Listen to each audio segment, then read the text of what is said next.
Okay, kiddos, hello there, Supercharger Science students. It is a Wednesday, an e-learning day, and so I'm going to walk you through what I would like for you to do about ionic bonds. We've already been talking about this a little bit, so it shouldn't be news to you.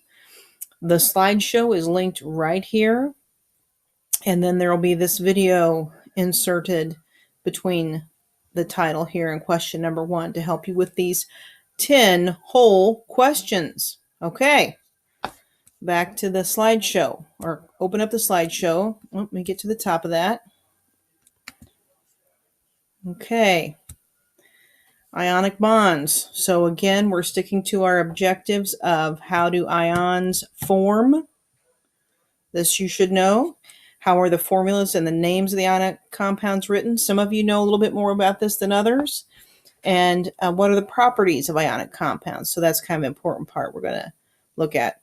This is a newsella about this piece of artwork here, and this introductory thing made me think about that painting I heard about. So check it out. It's kind of interesting.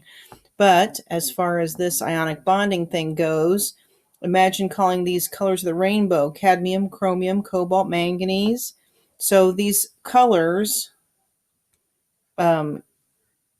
listed above are made from transition metals. So that's kind of interesting. There's a short video here about ionic bonding. You can watch that, please. So we've already been talking about how that we have atoms that give up electrons or gain electrons. Now, this is not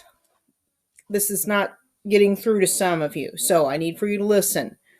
If an atom, gives up an electron, it doesn't have as many negatives as positives, so we call it a positive ion at that point.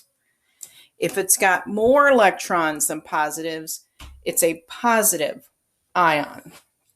Okay, so now this is a reminder of how the dot diagrams show, and so we could put those dots on there.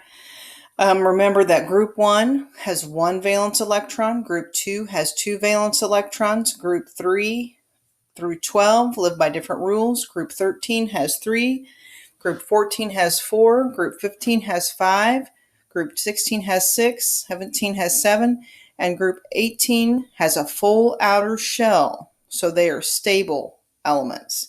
So that giving up or gaining electrons. So here's a list on this slide of some ions that can be formed. So these elements have given up electrons, and they have more positives now than negatives. Sometimes we can have a compound that as a total gives up electrons, like this ammonium compound here, and then it gives up that electron and it becomes a polyatomic ion. So when a neutral atom loses its valence electron, it loses a negative charge and it becomes a positive ion. When a neutral atom gains an electron, it gains a negative charge. It becomes a negative ion. On the next slide, whoops, went too many. Darn it.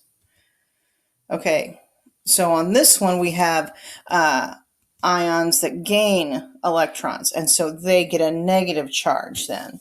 So that's just another list. I just wanted to show that to you. So we have some more of these polyatomic ones where they're compounds already.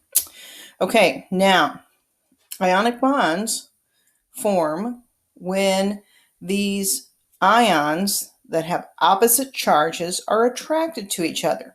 So for instance, if sodium gives up its electron to chlorine, then it has a positive charge, and chlorine has a negative charge. Those opposite charges attract them to each other.